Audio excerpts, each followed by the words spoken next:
सीमा और उम्मीद है आप लोग ठीक होंगे। दोस्तों आज मैं सुबह से जब उठे तो देख रहा था कि पाकिस्तान के अंदर अफरा-तफरी है। बड़ी सारी सियासी जमातें सुप्रीम कोर्ट पे यकीन नहीं करती, एस्टेब्लिशमेंट को क्वेश्चन कर रही हैं और कह रही हैं कि इस मुल्क को चलने नहीं दिया जा रहा है, इस मुल्क को तबाह कर दिया गया है। ये पाकिस्तान को तबाह किसने किया? क्या इलेक्टेड लोगों ने इसको तबाह किया है या अनइलेक्टेड लोगों ने इसको तबाह किया है? अवाम की गालियाँ तो ज़ाहिर बात है इलेक्टेड लोगों को पड़ती हैं, जिनको हम पार्लियामेंट में लेके आते हैं। लेकिन अनइलेक्टेड जो लोग होते हैं, उनके बारे में कोई बंदा बात नहीं कर सकता। मुझे लार्जली ये लगता है कि जो पाकिस्तान की अवाम जो पाकिस्तान की अवाम जिसको वोट देती है, वो तो पार्लियामेंटेरियंस होते हैं।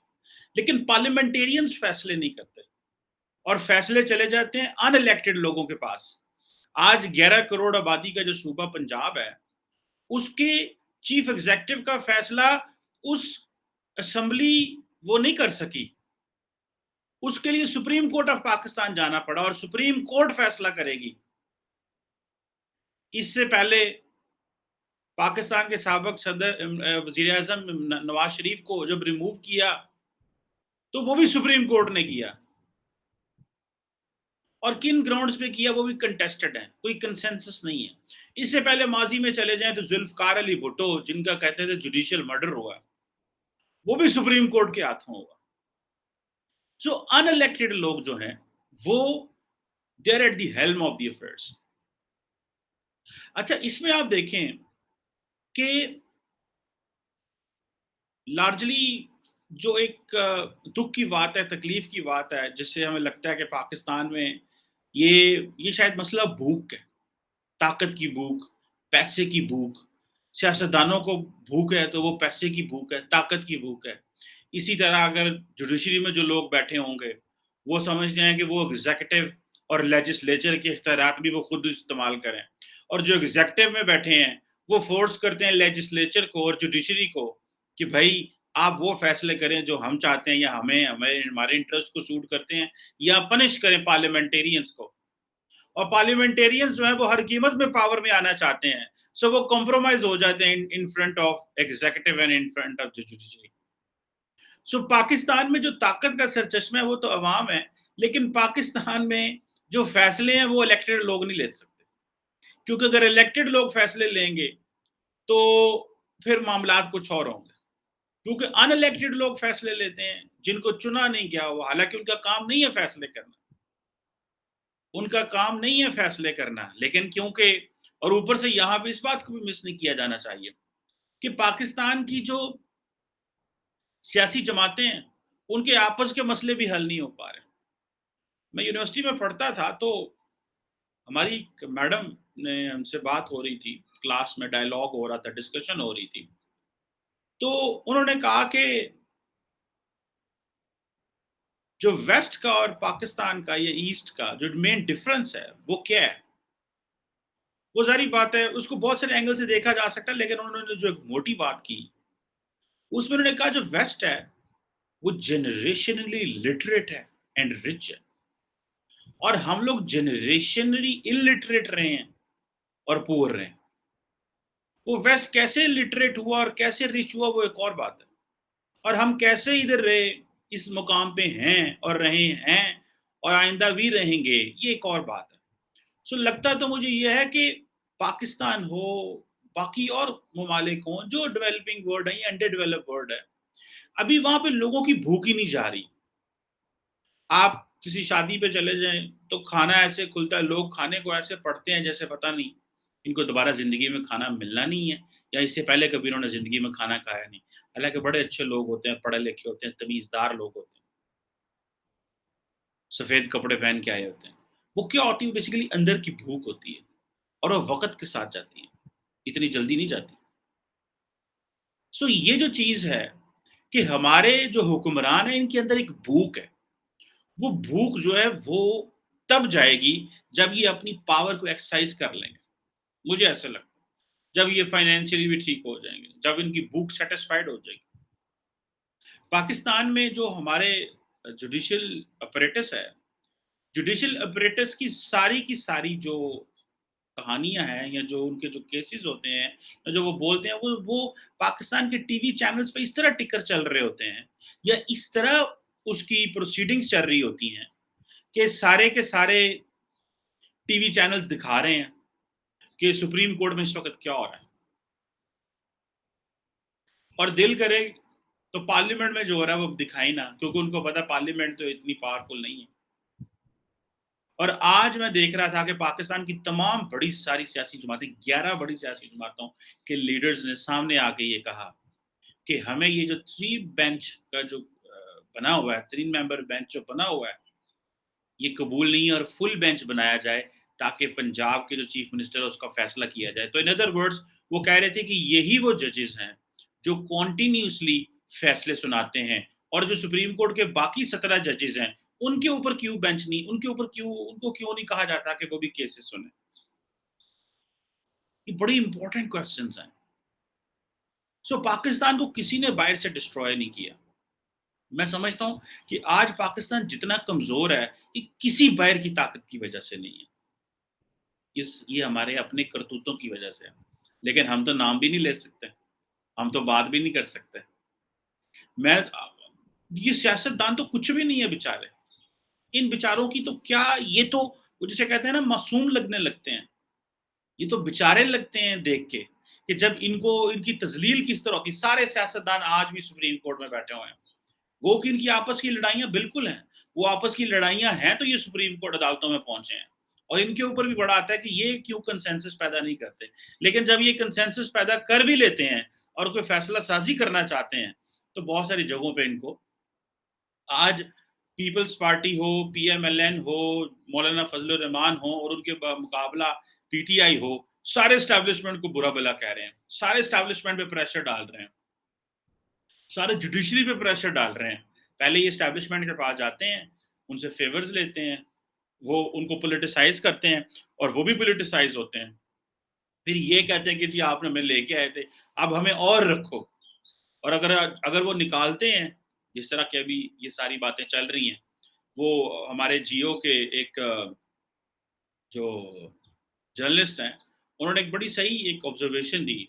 उन्होंने कहा कि जितनी देर में पिछले 6 सालों में पाकिस्तान में तो सिर्फ 2 वज़ीर-ए-आज़म आने चाहिए थे, लेकिन पाकिस्तान में 5 वज़ीर-ए-आज़म आए हैं। ये है वो प्रॉब्लम। यानी कि पिछले 6 सालों में पाकिस्तान में 2 वज़ीर-ए-आज़म होने चाहिए थे, या मैक्सिमम 3 होने चाहिए थे। बीच में एक केयर टेकर आप कर लें, लेकिन पाकिस्तान में 5-6 वज़ीर-ए-आज़म आ गए।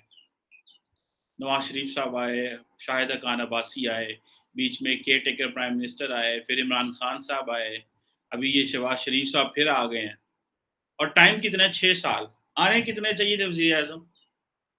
2। बीच वाला तो छोड़े ना। लेकिन आपके पास कितने वज़ीर-ए-आज़म आए हैं? 4। वज़ीर-ए-आज़म 2 आने चाहिए थे। और उसकी दूसरी तरफ देखें, तो जो एस्टैब्लिशमेंट जो पोज़ीशन है, वो 3 साल बाद बदलनी चाहिए, लेकिन वो 6 साल बाद एक बदलती है। सो ये है वो प्रॉब्लम्स जो मेरा ख़्याल है जिसका तदारक होना ज़रूरी है, और ये वन्स फॉर ऑल ये हल कर लें। ये पॉलिटिकल इंटरवेंशंस जो होती हैं, सियासी लोगों की रिस्पेक्ट ना होना, वो फ़ैसले ना कर पाते। देखिए डॉलर 184 से 184 से आज 230 पे चला गया। ये सिर्फ़ 3 माह में, बिकॉज़ मुल्क के अंदर पॉलिटिकल इंस्टेबिलिटी है। ₹50 डॉलर ऊपर चला गया है। कुछ और भी फैक्टर्स हैं, सिर्फ़ ये नहीं है कि पॉलिटिकल इंस्टेबिलिटी है। तो ये जो फैक्टर है कि डिस्ट्रॉय किसने किया है पाकिस्तान को? वज़ीर-ए-आज़म क्यों हमारे इतने ज़्यादा हैं? और हम क्यों एक वज़ीर-ए-आज़म 5 साल टेन्योर पूरा नहीं करता? वो कोई भी हो, वो भले इमरान खान साहब हों। ये जो एडवेंचर्स होती हैं, ये बेसिकली एक बहुत बड़ा इश्यू है। मीडिया की आर्म ट्विस्टिंग होती है, जजेस की आर्म ट्विस्टिंग होती है, जजेस बाकियों की आर्म ट्विस्टिंग करते हैं, और पाकिस्तान में ये पता ही नहीं है। आज की खबर ये है कि डॉलर जो है वो 232 पे चला गया, 232 पे चला गया। पहले गवर्नमेंट ने कहा जी कि हम लग्जरी आइटम्स पे وہ کریں گے امپورٹ بین لگا دیں گے. آج گورنمنٹ نے کہا نہیں نہیں اس کے اوپر بین نہیں لگانا. گورنمنٹ نے لفٹ کر لیا بین. سیل فونز ہوں آٹو موبائلس ہوں وہ اس کے اوپر ریسٹرکشنز لگی رہیں گی وہ کہہ رہے ہیں.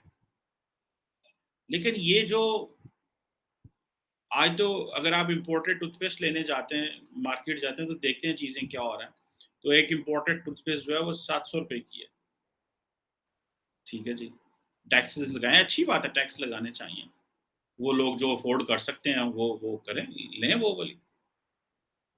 اب روپیہ جو ہے ایک روپیہ جو $1 جو 232 کا ہوگا یہ 300 پہ جائے گا. 200 ہم تو سمجھ رہے تھے 200 پہ کھڑا ہو جائے گا تو بس اس کے ارد گرد رہے گا نیچے اوپر ہوتا رہے گا. لیکن یہ 200 پہ 232 پہ چلا گیا 232. اب امیجن کریں کسی نے کیا باہر جانا کسی نے کیا باہر والے لوگ جو ہیں وہ انہوں نے وہ تو پیسے بیچیں گے لوگوں کی یہاں پہ لیکن اس پیسے کی ویلیو نہیں ہے. مارکیٹ جاتے تھے ہم کچھ چیز لینے فروٹ لینے کچھ سبزیاں لینے کچھ کرنے تو بہت تھوڑی سے پیسے لے گئے تو گزارا ہو جاتا تھا. آج تو مطلب وہ گزارا ہی نہیں ہوتا. سو ہمیں جب یہ بار بار یہ کہا جاتا ہے کہ ہمارے اوپر 5th جنریشن وارفیئر آ گئی ہے ہمارے اندر یہ ہو گیا ہے کیونکہ ہم تو جو ہے وہ گندم امپورٹ کرتے ہیں.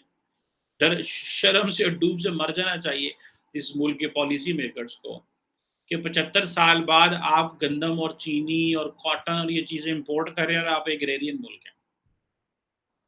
اب آپ امیجن کر لیں یہ مس مینجمنٹ کے مسائل ہیں یہ بیڈ گورننس کے مسائل ہیں.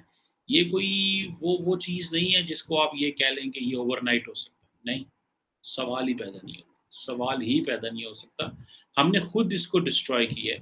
ہم نے خود تباہ کیا اپنے ملک کو اور پھر ہم اس کو جو ایزی ٹارگٹ ہوتا ہے ایکسٹرنلائزیشن آف تھریٹ ہوتا ہے. سمپل سی بات انڈیا کرایا این ڈی ایس کرایا را کرایا موساد کرایا. آدھا پاکستان تو یہ سمجھتا ہے کہ اسرائیل نے پاکستان تباہ کیا ہوا. آدھا پاکستانی آج بھی یہ سمجھتا ہے کہ پاکستان کی جو تباہی کا وہ جو بندوبست ہے وہ اسرائیل ہے کہ جی وہ اسرائیل جو ہے وہ ہمارے لیے کر رہا ہے. اب آپ امیجن کر لیں کہ اس وقت پاکستان میں سپریم کورٹ میں لمبی ہیئرنگز چل رہی ہیں وکیل بیٹھے ہیں میڈیا چل رہا ہے پیسہ ڈاؤن ہو رہا ہے اور بڑے آرام سے فیصلے آ رہے ہیں. آرام سے فیصلے آ رہے ہیں. کیا فیصلہ آئے گا ایک غیر یقینی صورتحال میں ملک کو ڈال دیا. اس ملک کی یوتھ کو نہیں پتا ان کا مستقبل کیا ہے. سو یہ انفارچونیٹلی ہم بڑی جیسے کہتے ہیں نا مشکل میں پھنس گئے ہوئے ہیں. کل بھی جو میں نے آپ کو بتایا تھا کہ فورن انویسٹمنٹ کے حوالے سے کس طرح دہشت گرد گروپ جو ہیں وہ اسٹیٹمنٹس دے رہے ہیں. ہم ان کو پکڑ نہیں سکتے ہم ان کو ڈھونڈ نہیں سکتے ہم ان کو پکڑ نہیں سکتے ہم ان کو ڈھونڈ نہیں سکتے. وہ جو ان کو بٹھایا ہوا ہے طالبان نے اپنے پاس بٹھایا ہوا ہے اور وہ جناب اپنی مرضی سے لگے ہوئے ہیں جو مرضی کرتے رہے. یہ ہے کوشچن اور ہم جو ہے وہ کچھ نہیں کہہ سکتے. ہم ان کے سامنے نہیں بول سکتے. ہم نے خاموشی رہنا ہے ان کے سامنے اور وہ جسے کہتے ہیں نا کہ وہ بتاتے ہیں کہ ہمیں کیا کرنا ہے. وہ ہمیں بتاتے ہیں ہم نہیں کچھ کر سکتے ان کے سامنے. یہ ہے ساری کی ساری سچویشن. یہ ہے وہ پاکستان جس کو کسی نے نہیں تباہ کیا اس کو ہم نے خود تباہ کیا ہوگا لیکن ہم اس کو ماننے کو تیار نہیں ہیں اور ہم اس پہ بات کرنے کو تیار نہیں ہیں. سپریم کورٹ کے اوپر کوئی ٹرسٹ نہیں کرتا. سپریم کورٹ جو ہے وہ ان کا اپنا ایک چیکرڈ پاسٹ ہے. ٹھیک ہے جی.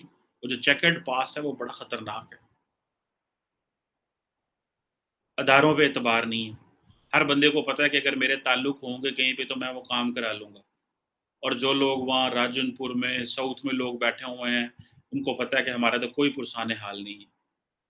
آج گورنمنٹ آف جو سندھ ہے اس کو پورے سندھ میں آئی تھنک جو بڑے شہر ہیں اس میں چھٹیاں کرانی پڑی کیونکہ جو فلڈز آئے ہیں یا جو بارشیں ہوئی ہیں اس کی وجہ سے گورنمنٹ کے پاس وہ آپریٹرس نہیں ہے کہ وہ فلڈز کو کلیئر کر سکے. سو آپ کو چھٹی کرانی پڑی، اسٹیٹ لیول پہ چھٹی ہو گئی. سو انوائرمنٹل جو چیلنجز ہیں وہ علیحدہ ہیں. ہمارے تو جو ٹریڈیشنل چیلنجز وہ نہیں ختم ہو رہے تھے کہ ہمارے نان ٹریڈیشنل چیلنجز جو ایمرج کر گئے ہیں. آج بھی اگر ہم ایک ٹروتھ اینڈ ریکانسیلیشن کمیشن بنائیں اور یہ فیصلہ کریں کہ کس کس نے پاکستان کو کتنا کتنا تباہ کیا ہے اور آئندہ کے لیے یہ معافی مانگیں اور آگے چلیں، دیٹس دی اونلی وے. ورنہ نظام نہیں چلے گا. اور ہم تو یہ بات بھی نہیں کر سکتے کہ پاکستان کو کس نے تباہ کیا. آپ نام بھی نہیں لے سکتے. آپ نام لیں گے وہ کہیں گے اچھا آپ نے تو قانون توڑ دیا نام لے کے. سو یہ چیزیں ہیں میرا خیال ہے جن کے اوپر ایک بڑی بحث ہونی چاہیے. ادروائز ہم اس چیز پہ نہیں پہنچائیں گے کہ پاکستان کو کس نے تباہ کیا. Thank you very much.